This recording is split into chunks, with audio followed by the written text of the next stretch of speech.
नमस्कार। मैं पंडित विनय भार्गव आप सभी का स्वागत है हमारे YouTube चैनल पर।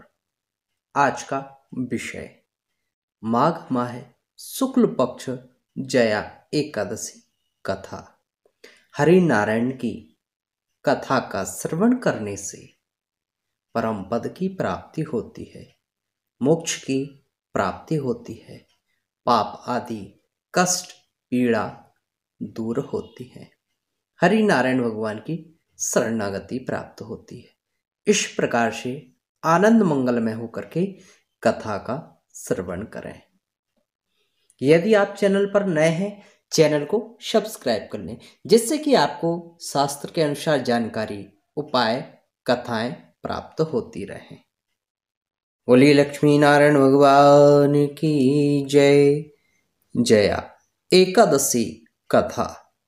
युधिष्ठिर ने कहा, हे भगवान, आप समस्त जगत के सृष्टिकर्ता, पालक तथा नाशक हो। आपकी जय हो, जय हो, जय हो।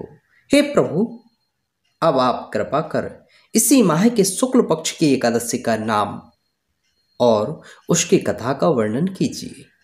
तब श्री कृष्ण भगवान बोले, हे राजन, इस एकादशी का नाम जया एकादशी है।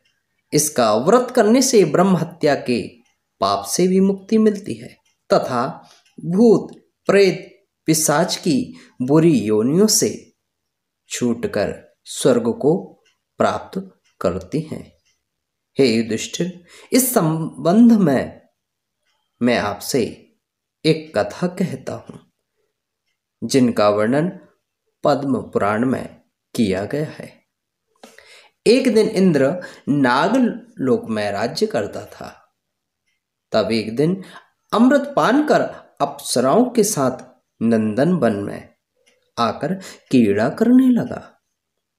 अपनी इच्छा अनुसार अप्सराओं के साथ विहार कर इंद्र उन अप्सराओं के साथ नृत्य कर रहा था और गंधर्व गान कर रहे थे। तब वहां पर गंधर्वों में श्रेष्ठ पुष्पदंत और उसकी पुत्री चित्रसेन, स्त्री मलिन व मलिन का लड़का माल्यवान भी उपस्थित थे। उसी समय वहां एक पुष्पवती नामक गंधर्व स्त्री माल्यवान पर मोहित हो गई। तब उसने अपनी रूप सौंदर्य से माल्यवान को वश में कर लिया। हे राजन, वह गंधर्व स्त्री अत्यंत सुंदर थी। उसके लक्षण मैं तुम्हारे सामने वर्णन करता हूं। उसका चंद्रमा के समान खिला हुआ मुख, विशाल नेत्र, कानों में कुंडल तथा ग्रीवा में सुंदर हार, स्वर्ण कलश के समान ऊंचे उठे हुए मोटे, कुछ सिंह के समान पतली कमर और सुंदर पेट था। उसके विपुल नितंग और मोटी जंघाएं तथा कमल के समान लाल वर्ण वाले चरण थे। ऐसी सुंदरता को देखकर माल्यवान भी पुष्पवती के ऊपर मोहित हो गया। यह दोनों काम देव के वशीभूत हो करके भी इंद्र की सभा में गा रहे थे, पर उनका मन गाने में स्थिर नहीं था, इसलिए वह अशुद्ध गाने लगे। इंद्र ने उनकी भावनाओं को देख करके इनके उस प्रेम को समझ लिया था, किंतु उसने अपना अपमान हुआ जानकर इन दोनों को श्राप दिया कि तुम दोनों मृत्युलोक में स्त्री पुरुष हो पिशाच रूप धारण करो।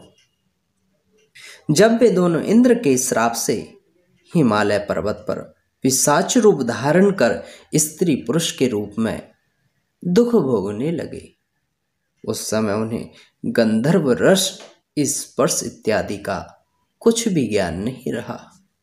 उस स्थान पर इतने दुखी थे कि उन्हें सर्दी के कारण निद्रा भी नहीं आती थी। एक दिन पिशाच ने अपनी रानी से कहा, हमने पूर्व जन्म में ऐसे कौन से कर्म किए हैं जिसके कारण हमें पिशाची योनि में इतने घोर कष्ट सहन करने पड़ रहे हैं।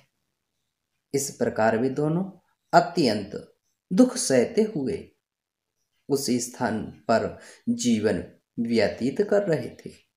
जब माघ मास में शुक्ल पक्ष की जया एकादशी का दिन आया, उस दिन देवयोग से इन दोनों ने दिन भर ना तो कुछ भोजन ग्रहण किया और ना ही कोई पाप कर्म किया।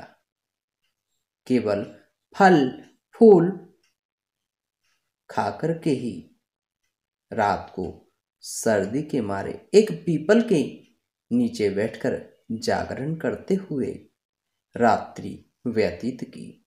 प्रातःकाल भगवान नारायण की कृपा से इन दोनों की वह पिशाच देह छूट गई। अत्यंत सुंदर देह गंधर्व और अप्सरा की धारण कर ली। तब सुंदर वस्त्रों से और आभूषण से सुसज्जित होकर वह दोनों नागलोक को गए। इनको इस प्रकार देख गंधर्व और देवतागण आकाश में से पुष्प वृष्टि करने लगे, इनकी स्तुति करने लगे। तब इन दोनों ने नागलोक में जाकर के देवराज इंद्र को नमस्कार किया। इनको अपनी असली रूप में देखकर देवराज इंद्र को भी महान आश्चर्य हुआ। तब उसने इनसे पूछा, हे माल्यवान, तुम दोनों ने अपनी पिशाच देह से किस प्रकार छुटकारा पाया?